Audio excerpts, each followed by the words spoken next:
Welcome to another journey into the strange and fascinating world of quantum mechanics. Today we explore a concept that challenges our everyday intuition, the lumpy nature of the quantum world.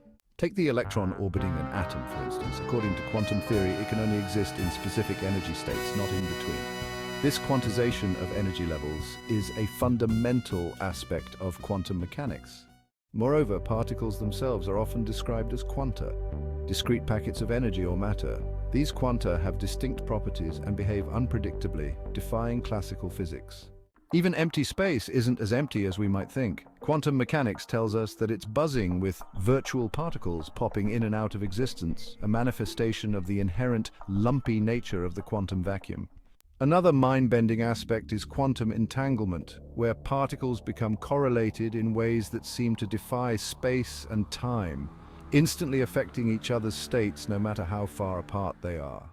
At its core, the lumpiness of the quantum world is deeply rooted in the mathematics of wave functions, probabilities, and uncertainty. These principles, while abstract, underpin the entire fabric of quantum reality. In conclusion, the quantum world's lumpy nature challenges our classical intuitions, offering a profound glimpse into the underlying structure of reality. As we continue to explore and understand it, we unravel more of the mysteries that define our universe.